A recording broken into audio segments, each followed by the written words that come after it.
Condition supply అని కష్టాల్లో పడిందన్నారు. కానీ ఏకంగా ఏనుగు కుంభస్థలాన్ని కొట్టేసింది. భారీ ప్రాజెక్టుల నుంచి తీసేశారు, కెరియర్ ఏమైపోతుందో అన్నారు. కానీ ఇది కదా ప్లానింగ్ అంటే అని చూపించింది. బాలీవుడ్ టు హాలీవుడ్ సత్తా చాటిన ఆ బ్యూటీ ఇప్పుడు బన్నీ పాన్ వరల్డ్ ప్రాజెక్ట్ లో భాగమైంది. ఇది కబుర్లు కాదండో, ఇట్స్ అఫీషియల్.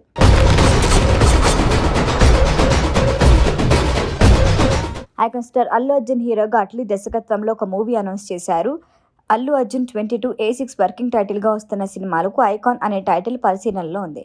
ప్రస్తుతం ప్రీ ప్రొడక్షన్ వర్క్స్ ఎప్పుడో మొదలు పెట్టేశారు. రీసెంట్గా రెగ్యులర్ షూటింగ్ కూడా స్టార్ట్ చేసినట్లు టాక్. అసలే ఈ ప్రాజెక్ట్ ఇంటర్నేషనల్ లెవెల్లో ప్లాన్ చేశాడు అట్లీ. హాలీవుడ్ టెక్నీషియన్లు సైతం ఈ సినిమా కోసం పనిచేస్తారని లీడ్ ఇచ్చారు. లేటెస్ట్గా ఈ ప్రాజెక్ట్ నుంచి వచ్చిన అప్డేట్ అందరినీ ఆకట్టుకుంటోంది. ఇందులో హీరోయిన్గా దీపికా పదుకొనెని తీసుకుంటున్నారు. హీరోయిన్స్ విషయంలో కొన్నాళ్లుగా జరుగుతున్న ప్రచారానికి చెక్ పెడుతూ సమాధానం అధికారికంగా ఇలా చెప్పారు. బాలీవుడ్ బాద్షా షారుఖ్ ఖాన్తో అట్లీ తెరకెక్కించిన జవాన్లో దీపిక నటించింది. మరొకసారి కాంబో రిపీట్ అవుతోంది. అయితే అల్లు అర్జున్తో దీపిక పదుకొనే కాంబినేషన్ ఇదే ఫస్ట్ టైం. ఈ మేరకు వీడియోతో సహా అనౌన్స్ చేశాడు డైరెక్టర్ అట్లీ. ఇందులో దీపికకి కథ వివరిస్తున్నాడు అట్లీ. ఇందులో దీపిక వారియర్ ప్రిన్సెస్ రోల్ చేస్తున్నట్లు అర్థమవుతోంది. ఈ స్పెషల్ వీడియో అనౌన్స్ చేసినప్పటి నుంచి సోషల్ మీడియాలో ఇదే ట్రెండ్ అవుతోంది.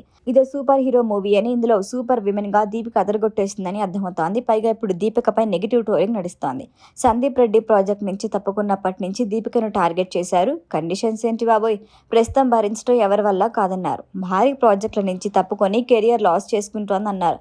కానీ అన్నిటికీ సింగిల్ అనౌన్స్మెంట్తో సమాధానం చెప్పింది. ఈ ప్రాజెక్ట్తో దీపికతో పాటు మరొకిద్దరు హీరోయిన్స్ ఉన్నారని తెలుస్తోంది. ఎందుకంటే ఈ సినిమాల్లో అల్లు అర్జున్ ట్రిపుల్ రోల్ చేస్తున్నారట. అందులో ఒకటి ఫాదర్ రోల్ అయితే మిగిలిన 2 అన్నదమ్ములని. ఇందులో ఒకటి హీరో, మరొకటి విలన్ అని టాక్. దీపికతో పాటు జాన్వీ కపూర్, మృణాల్ ఠాకూర్ ఫైనల్ కానున్నట్లు సమాచారం. పుష్ప 2 తర్వాత బన్నీ మార్కెట్ బ్రాండ్ వాల్యూ ఓ రేంజ్ లో పెరిగింది. అట్లీతో అల్లు అర్జున్ చేయబోతున్న పాన్ వరల్డ్ మూవీని ఎంత బాగా ప్లాన్ చేస్తున్నారో అనౌన్స్మెంట్ వీడియోతో హింట్ ఇచ్చేశారు. సన్ పిక్చర్స్ ఇప్పటి వరకు ఏ సినిమాకు పెట్టినంత బడ్జెట్ పెడుతోందట. 600 కోట్లు ఫిక్స్ చేశారు. ఈ లెక్క పెరిగినా ఆశ్చర్యపోవాల్సిన అవసరం లేదు.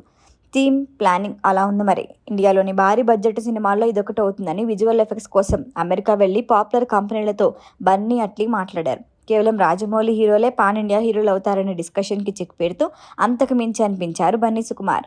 ఇప్పటికే పుష్పతో సెన్సేషన్ ఊపేసిన బన్నీ అట్లీ సినిమాతో హాలీవుడ్ అడ్డాను షేక్ చేసేలా ఉన్నాడు. ఈ వీడియో కనుక మీకు నచ్చినట్టయితే లైక్ చేయండి, షేర్ చేయండి, సబ్స్క్రైబ్ చేయండి. అలాగే పక్కనే ఉన్న బెల్ ఐకాన్ని క్లిక్ చేయండి.